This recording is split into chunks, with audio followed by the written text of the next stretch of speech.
இது பாருங்கள், இந்த தென்னை மரம் 2 இதோட பவுண்ட்ரி, இந்த லெவலாக இருக்கிறதோட பவுண்ட்ரி.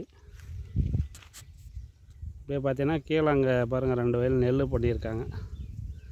3 ஏக்கரா 50 சென்ட்டு வருதுங்க. இதில் நல்லா வடியாத தண்ணி, ஒரு ஃப்ரீ சர்வீஸு, ஒரு போர் ஒன்று இருக்குது. பூமி வந்து வடக்கு தெற்கு இருக்குது.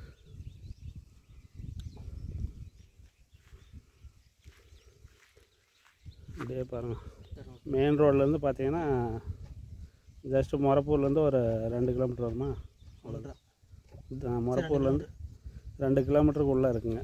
நல்லா ஒரு வண்டி வாகனம் போகக்கூடிய ஒரு அகலமான வழிப்பாதை. பக்கம் எல்லாமே பாருங்கள் விவசாய பூமி தான். இது அட்ஜாயிண்ட்டு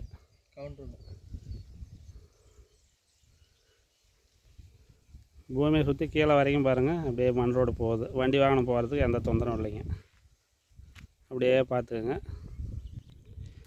பாருங்க, தண்ணி ஒரு 10 அடிக்குள்ளே இருக்குது, மேலேயே இருக்குது. கிணறு ஒரு 50 அடி ஆழம் இருக்குங்க. என்றைக்குமே இந்த ஏரியா வந்து தண்ணி வடியாதுங்க. பாருங்கள், முன்னாடி ஏரி இருக்குது. வேறு எந்த டிஸ்டர்பன்ஸும் இல்லாத ஒரு ஒதுக்குப்புறமான ஏரியா.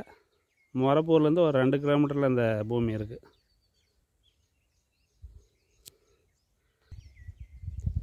பாருங்கள், 2 பிரிவாக தென் வடலில் பூமி பண்ணியிருக்காருங்க.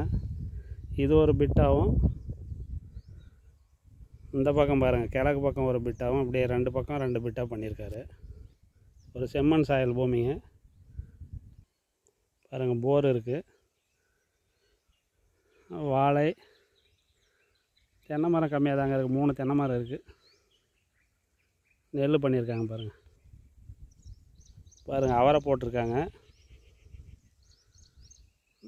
இந்த நெல் வந்து அட்ஜாயிண்ட்டு. இது இந்த பிட்டு அப்படியே நேராக வருதுங்க. இங்கே ஒரு ஸ்கொயராக இருக்குது, பார்த்துக்கோங்க. அப்படியே காமிக்கிறேன் பாருங்கள். இந்த ஸ்கொயர்லேருந்து அப்படியே பூமி பார்த்திங்கன்னா வடக்கு தெற்கு அப்படியே இருக்குது. ஒரு போரு, ஒரு கிணறு பாருங்கள் நேராங்க கம்பம். அதுலேருந்து அப்படியே ஒரே ஸ்கொயராக அந்த தென்னை மரம் அறுத்து அதோடு இருக்குது. ஓகே, ஏக்கர் வந்து டீட்டெயில் என்னன்றது நாங்கள் டிஸ்கிரிப்ஷனில் கொடுக்குறோம். கான்டாக்ட் பண்ணுங்கள். வேணுன்ற பையர் மட்டும் கான்டாக்ட் பண்ணுங்கள். ஓகே, நன்றி.